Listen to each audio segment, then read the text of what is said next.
Donc, acte 2, scène 1, le jugement. Silence dans la salle.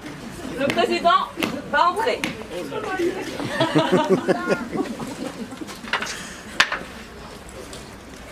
Mesdames et messieurs, le 9 octobre, notre juridiction a été saisie par la FSU 23 par le dépôt de 4 plaintes au motif de non-respect de la loi 2005, harcèlement moral au travail, attendez, j'ai mon anti-sèche, escroquerie en bande organisée et disparition inquiétante de pauvres. Aujourd'hui, la FSU a décidé de poser 2 nouvelles plaintes. Casse, dégradation du service public d'éducation nationale et non-respect ou remise en cause de la professionnalité enseignante. Pour instruire ces dossiers, nous appelons à comparaître à la barre le représentant de l'État, responsable visé par les plaintes, Monsieur Lia Dazen. Faites entrer l'accusé.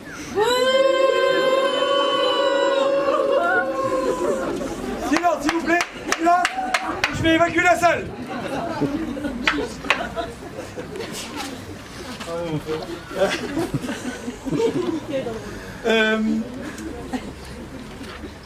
Aussi, nous appelons à la barre la représentante du SNUIPP FSU pour qu'elle puisse développer les plaintes déposées ce jour.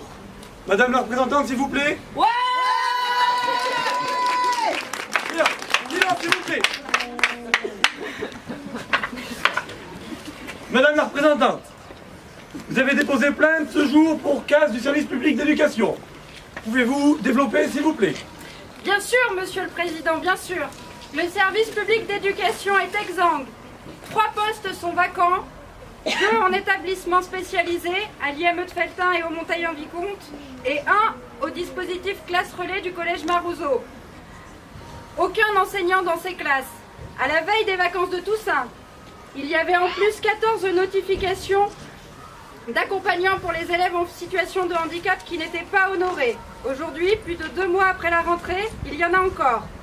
Ce sont les élèves à besoins éducatifs particuliers et les plus fragiles qui sont sacrifiés.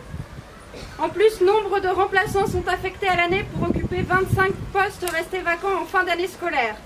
Les possibilités de remplacement sont réduites et les absences non remplacées se multiplient. Le service rendu aux usagers est dégradé. Merci madame. Monsieur Lia Dazen, partagez-vous ce constat? C'est un peu complexe. Je travaille avec les moyens dont je dispose, mais au sujet de la classe relais, ce n'est pas tout à fait cela. Si. Elle est juste en sommeil. Peut-être jusqu'en janvier, ou un petit peu après. Ouh, à l'échafaud! Silence, s'il vous plaît, silence. Madame la représentante du SNUIPP FSU, avez-vous quelque chose à ajouter? Oui, Monsieur le Président. Nous avons eu connaissance du projet de budget 2019 qui prévoit la poursuite des dédoublements des CP et des CE1 en éducation prioritaire pour la rentrée 2019, mais sans l'apport de moyens suffisants. En effet, la poursuite de ces dédoublements nécessiterait la création de près de 4000 postes. La prétendue priorité accordée aux primaires, avec l'apport de 2325 postes, n'est en réalité qu'une nouvelle opération de communication. Nul doute que l'extension de ce dispositif se fera au détriment de l'école rurale. Pour le SNUIPP FSU 23, il est urgent de faire d'autres choix budgétaires qui permettent de casser les déterminismes sociaux et qui permettent réellement la réussite de tous, monsieur. De plus, le gouvernement a annoncé l'obligation de scolarité dès 3 ans à la rentrée 2019, ce qui nécessitera des postes qu'il n'a pas non plus prévus, pour que l'accueil de ces élèves supplémentaires se fasse dans de bonnes conditions. Monsieur Lia Dazen. C'est un peu complexe, c'est votre opinion. Avant de demander au jury populaire de se prononcer, madame la représentante du SNUIPP FSU, vous avez aussi déposé une plainte pour remise en cause de la professionnalité des enseignants. Pouvez-vous développer à ce sujet-là, s'il vous plaît? Bien sûr, Monsieur le Président, bien sûr. Cette rentrée scolaire a été marquée par le retour des évaluations nationales avec la mise en place d'évaluations CP et CE1. Ces évaluations, mal conçues, n'apportent que peu à la pratique pédagogique des enseignants. Pour ces évaluations, le ministère et le ministre veulent que le rôle des enseignants ne se limite qu'à la passation des consignes et à la saisie informatique, parfois techniquement difficile, voire impossible d'ailleurs, des résultats. Le même ministère a souhaité ne pas donner les critères de réussite de chaque exercice, pensant empêcher aux enseignants toute analyse. Les consignes des exercices imposées par le ministre interrogent fortement sur le but de ces évaluations, lorsqu'on doit clairement signifier aux élèves que ce qui compte, c'est d'en faire le plus possible. Moi qui croyais que c'était compris. En tant que pédagogue, nous aspirons à ce que nos élèves deviennent des citoyens éclairés qui s'attachent à comprendre les choses, non des robots. Pire, les besoins des élèves et les pistes de remédiation sont soumis aux enseignants par l'application informatique, qui, cela dit, a connu de bien plus nombreux bugs qu'un enseignant lorsqu'il analyse des productions. Pour le SNUPPFSU, la conception mécaniste des apprentissages du ministre Blanquer et le virage idéologique qu'il tente d'amorcer en considérant les enseignants comme de simples exécutants constituent une insulte à la profession et elle est dangereuse pour tous nos élèves. Tous les pays qui ont adopté une forme de pilotage du système éducatif similaire ont des personnels dont la durée de travail dans l'enseignement varie en moyenne entre 5 et 10 ans, car leur métier n'a plus de sens. Monsieur Liadazen? C'est un peu plus complexe que cela. C'est votre opinion. C'est mon opinion. Madame la représentante, vous souhaitiez étayer votre propos en faisant appel à un témoin. Madame l'enseignante, vous pouvez entrer, nous vous écoutons. Monsieur le Président, lorsque nous avons demandé de faire passer les évaluations le lundi 17 septembre, nous n'avions même pas le matériel. Alors l'administration nous a demandé de nous déplacer, évidemment, voire jusqu'à Guéret, pour venir chercher les livrets manquants. Par contre, il faut dire qu'ils avaient peur qu'on ne les fasse pas, ces évaluations. Pas moins de 32 mails reçus, des fois qu'on n'aurait pas compris le premier, 32. pour faire passer ces évaluations. Et puis après, en classe, il fallait chronométrer les élèves. Facile. Allez les gars, 1 minute, c'est parti. Ah, faut pas que quelqu'un d'autre te pose une question entre-temps, surtout quand tu as plusieurs niveaux. Hein. Et puis il fallait voir comment elles étaient faites, ces évaluations. Mais nous, avec les collègues, nous considérons que nous sommes formés et légitimes pour créer des séquences d'apprentissage. Séquences d'apprentissage, de la découverte d'une nouvelle notion jusqu'à l'évaluation, puis la remédiation. Parce qu'on les analyse quand même, nos évaluations. Alors nous ne les avons pas fait passer, ces évaluations, parce que nous sommes des professionnels, justement.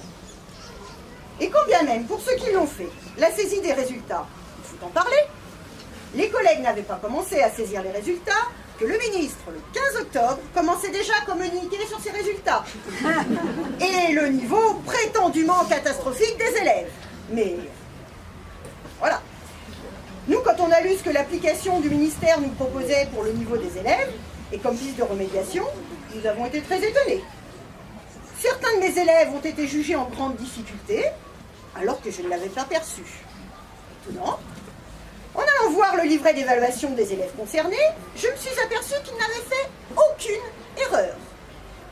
Et pourtant, ils se retrouvent en grande difficulté. Quel temps perdu en problème de connexion pour démontrer à quoi même de faire sans réfléchir. Monsieur Liadazen? C'est certainement un peu plus compliqué que cela. Je dirais même c'est un peu complexe. Non, Monsieur le Président, ça n'est pas si compliqué que ça. Ce qu'il faut comprendre, c'est que les résultats des dernières évaluations Pearce, des évaluations internationales, sur lesquelles M. Blanquet s'est appuyé pour justifier son idéologie éducative, ne sont en réalité que l'évaluation des effets de sa propre politique éducative, puisque les élèves de CM1 évalués en 2016 sont ceux qui ont connu le système éducatif que M. Blanquet lui-même a contribué à établir, puisqu'il est depuis 20 ans au ministère. Et maintenant, que fait-il? Il reproduit les mêmes erreurs. Pour le SNUPPFSU 23, les enseignants sont des professionnels concepteurs. Il faut leur faire confiance. Pour permettre la réussite de tous les élèves, les enseignants ont notamment besoin d'une formation initiale et continue de qualité. Pour le SNUPPFSU 23, il est urgent de faire d'autres choix pour renouer avec une école ambitieuse qui permette l'émancipation et la réussite de tous les élèves. Monsieur C'est votre opinion. Alors avant de procéder au jugement, je crois qu'on a un autre témoin qui désire venir à la barre. Madame Sergent pour la FCPE. Merci.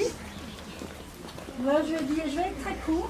On est très inquiets pour nos enfants, parce qu'il y a la classe du service public. L'école, c'est le premier service public et bien souvent le dernier dans les communes.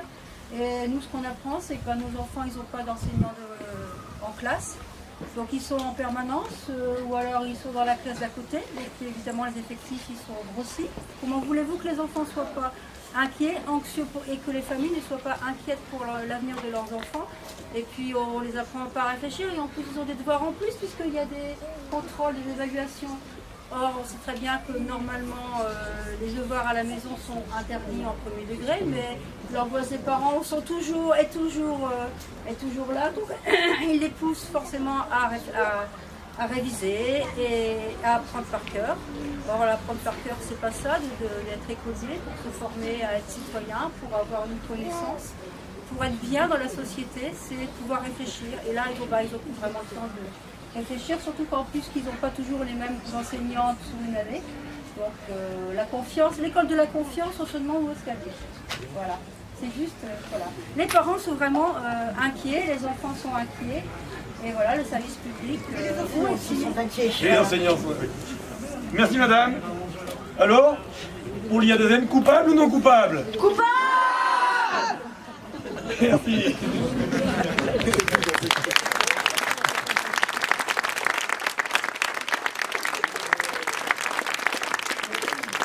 On a une petite précision, n'oubliez pas de signer la pétition en ligne du SNUPP pour retrouver, pour dire que nous ne sommes pas des marionnettes et de simples exécutants. Voilà.